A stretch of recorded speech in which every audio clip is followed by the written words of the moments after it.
தொகுதிகளை பாஜக ஜெயிச்சிருக்காங்க. இப்படி ஒரு தொகுதியில மட்டுமே இவ்வளவு பெரிய முறைகேடு நடந்திருந்தால் இதை இந்தியா ஃபுல்லா ஆய்வு செஞ்சா கிட்டத்தட்ட 70-100 தொகுதிகளில் இப்படி முறைகேடு இருக்கும் அப்படிங்கறத கண்டுபிடிச்சிருக்காங்க. இதையெல்லாம் இந்த வாக்கு திருட்ட கிட்டத்தட்ட 6 மாசமா அவ்வளவு வேலை செஞ்சு கண்டுபிடிச்சு கூறிய ராகுல் காந்தி அவர்களை எலெக்ஷன் கமிஷன் நீங்கள் இதையெல்லாம் சொல்ல வேண்டும்னா நீங்க ஒரு பிரமாண பத்திரம் தாக்கல் செய்யுங்க அப்படின்னு சொல்லி அவருக்கு கட்டாயப்படுத்தியிருக்காங்க.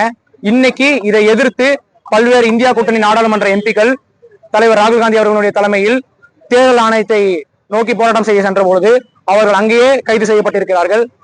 ஜனநாயகத்துக்காக நம்முடைய அனைவருடைய வாக்குரிமைக்காக போராடி கொண்டிருக்கின்ற எதிர்க்கட்சி தலைவர் ராகுல் காந்தி அவர்களையும் பல்வேறு இந்தியா கூட்டணியினுடைய தலைவர்களையும் நாடாளுமன்ற உறுப்பினர்களையும் கைது செய்த பாஜக அரசை கண்டித்தும் அவங்களுக்கு துணை போன எலெக்ஷன் கமிஷனை கண்டித்தும் இளைஞர் காங்கிரஸ் சார்பாக இங்க திருப்பூர் மாவட்டத்தில் மட்டுமல்ல தமிழ்நாடு முழுக்க போராட்டங்கள் நடந்து கொண்டிருக்கிறது.